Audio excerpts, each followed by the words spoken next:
Caroline Roux, les 4 vérités. Bonjour Caroline, vous Bonjour. recevez aujourd'hui le secrétaire général de la CGT, Philippe Martinez. Oui, Philippe Martinez, alors il est l'homme du jour, celui qui défie le gouvernement, celui qui refuse totalement une loi travail XXL. Il prévoit 180 cortèges dans toute la France et une forte mobilisation.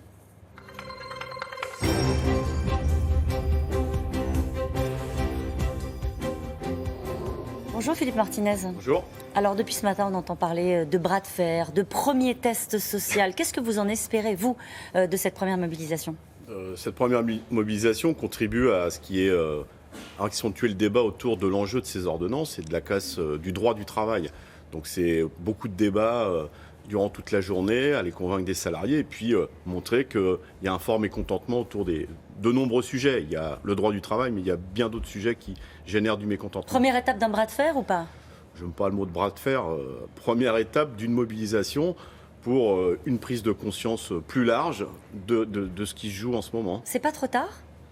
C'est pas trop tard, on a le sentiment qu'il y a eu une campagne présidentielle, qu'il y a eu un vote des Français, qu'il y a eu des discussions avec les partenaires sociaux, ceux qui voulaient bien discuter sur le contenu du texte, des ordonnances. Dont nous faisons partie, puisque nous avons assisté à sûr. toutes les réunions. Il n'est jamais trop tard pour bien faire. Vous savez, il y a un dicton qui dit il n'y a que les combats qu'on ne mène pas qui sont perdus d'avance.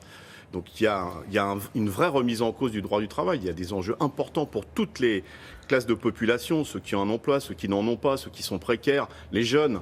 Donc c'est un vrai enjeu et je crois que la mobilisation, elle était nécessaire. C'est pour ça que dès les premières concertations, quand on a vu la tonalité de la réforme, on a dit on ne peut pas attendre avant de dire il faut se mobiliser à la rentrée. Mais c'est une mobilisation, pardon de le dire comme ça, pourquoi faire ? Est-ce que vous espérez encore aujourd'hui, alors on se parle ce matin, que le gouvernement peut changer les grandes lignes de ce texte pour même reculer sur la loi travail ? Mais évidemment, ça dépend du nombre de citoyens qui seront mobilisés aujourd'hui, le 21 déjà. Il y a des gouvernements qui étaient droits dans leurs bottes et puis qui ont été obligés de retirer leurs bottes, donc il n'y a pas de problème. Et pour ça, il faut qu'il y ait du monde, Philippe Martinez.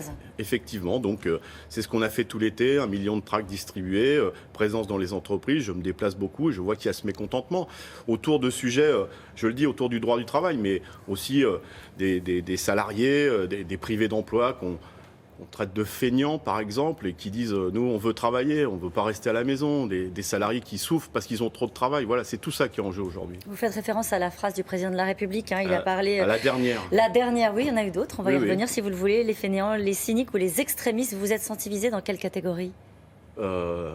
Beaucoup de personnes se sont senties, en tout cas, insultées, parce que c'est une insulte, je pense aux privés d'emploi qui cherchent du boulot et les traités de feignants, à des salariés qui vont faire grève parce qu'ils sentent bien qu'il y a un enjeu important. Oui, c'est proprement scandaleux, tel propos, et ça, je vous le disais, c'est la suite d'une longue série. Ça vous surprend de la part d'Emmanuel Macron ? Écoutez, un président de la République, il devrait essayer d'écouter les gens, de comprendre ce qui se passe, plutôt que d'essayer de diviser, parce que ça aussi, c'est une des caractéristiques de Macron, c'est de diviser les citoyens entre eux. Pendant ce temps-là, il épargne une petite partie de la population. On fait payer la CSG aux retraités en disant qu'à 1 200 €, on est presque des privilégiés, puis on baisse l'impôt sur la fortune. Vous voyez, c'est ça qui pose problème. Alors lui, il assume, oui. Ses propos, disant que c'est un discours de vérité. Ses porte-paroles expliquent que ce n'étaient pas les sans-emploi, notamment, qui étaient visés, mais les gouvernements précédents qui s'opposaient à la réforme. Ça vous convainc comme explication ? En tout cas, des gouvernements précédents dont il faisait partie, me semble-t-il, parce qu'il me semble qu'il a été ministre de l'économie pendant quelques temps, il a été secrétaire général adjoint de l'Élysée, donc alors peut-être qu'il parlait de lui avec ces 3 caractéristiques. Non, il faut arrêter de diviser. Un président de la République, il doit rassembler, il doit essayer d'écouter. Et je trouve qu'il y a une classe politique, et particulièrement le président de la République, qui est un peu hors sol par rapport aux réalités. Lui, il dit qu'il a été élu pour réformer. Vous dites qu'il faut rassembler, il faut écouter. Oui, lui, il dit qu'il faut réformer. Tout le monde sait dans quelles conditions il a été élu. Tout le monde le sait. Il n'y a que lui qui s'en rappelle plus, peut-être. Il devrait faire preuve d'humilité. C'est quand même le président de la République qui a été élu avec le plus fort taux d'abstention, avec le plus de bulletins blancs et nuls. Et puis, un vote qui était d'abord... aussi en partie par opposition au Front National. Donc, s'il n'a pas ça en tête, c'est qu'il est vraiment... Vous l'appelez à l'humilité ce matin, d'une certaine manière ? Une nouvelle fois, oui. Une nouvelle fois ? Ouais. Je trouve qu'il a un peu, des fois, il vit un peu hors des réalités de la très grande majorité des concitoyens. Alors, un mot du porte-parole du gouvernement qui dit « Ceux qui pensent que le rapport de force se joue encore dans la rue se trompent ». Est-ce que le rapport de force se jouerait ailleurs que dans la rue ? On a participé à ce qu'on prétendait de la concertation, de la négociation. On a fait des propositions à la CGT, 17 pages de propositions.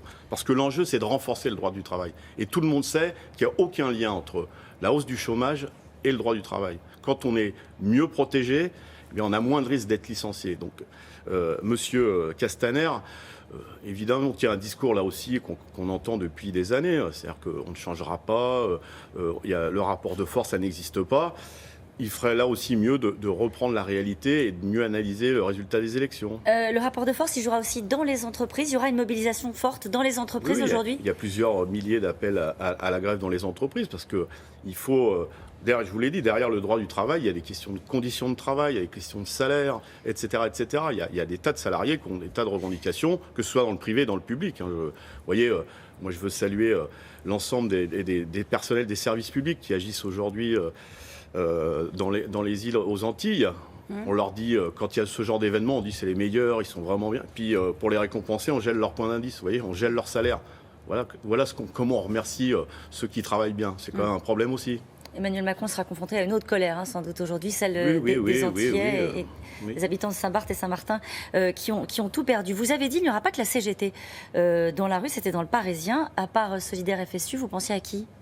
Il y a d'autres syndicats qui ont appelé, alors pas au niveau confédéral, et je pense que c'est dommage, parce que quand il y a de la division, c'est pas bon pour la majorité des citoyens, mais il y a dans des départements, des syndicats force ouvrière, dans une moindre mesure la CGC et la CFDT. Qui s'affranchissent de la consigne donnée par Jean-Claude Mailly. Ça, il faudra leur demander à eux, en tout cas. Mais ça raconte quoi, ça ? Vous connaissez ça parfaitement ? Qui considèrent qu'il y a, comme l'année dernière, un véritable enjeu à se mobiliser, parce que cette loi, elle est pire que celle de l'année dernière qu'on avait réussi à freiner.